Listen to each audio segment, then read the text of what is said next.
தாளிக்கிறது வந்து பார்த்திங்கன்னா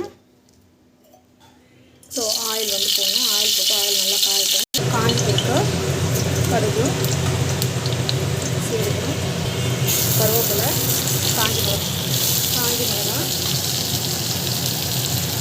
இப்போ நம்ம வந்து பார்த்திங்கன்னா ஆனியன் வந்து இது கொஞ்சம் நிறையா போட்டுக்கணும்.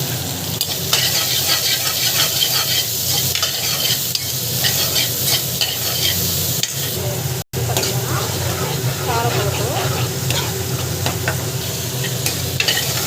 நல்லா வதக்கணும்.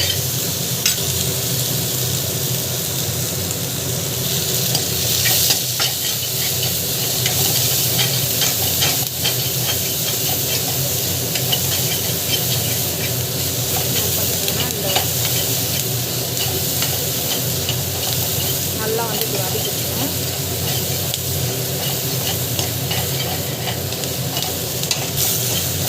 நல்லா வந்து இது வதக்கிக்கணும்.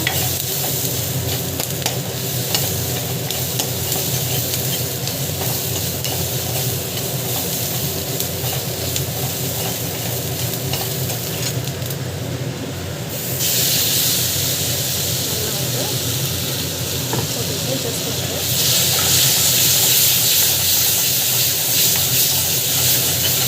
அவ்வளோதான். நம்மளுக்கு பார்த்திங்கன்னா புளிச்சக்கீரை வந்து ரெடி ஆகிடுச்சு. சூப்பராக டேஸ்டான புளிச்சக்கீரைக்கு எப்பயும் வெங்காயம் வந்து அதிகமாக பண்ணோம், அப்போ தான் டேஸ்ட் நல்லா இருக்கும். ஸோ நம்ம வந்து பார்த்திங்கன்னா பர்ஃபெக்டான புளிச்சக்கீரை வந்து ரெடி ஆகிடுச்சு. ஸோ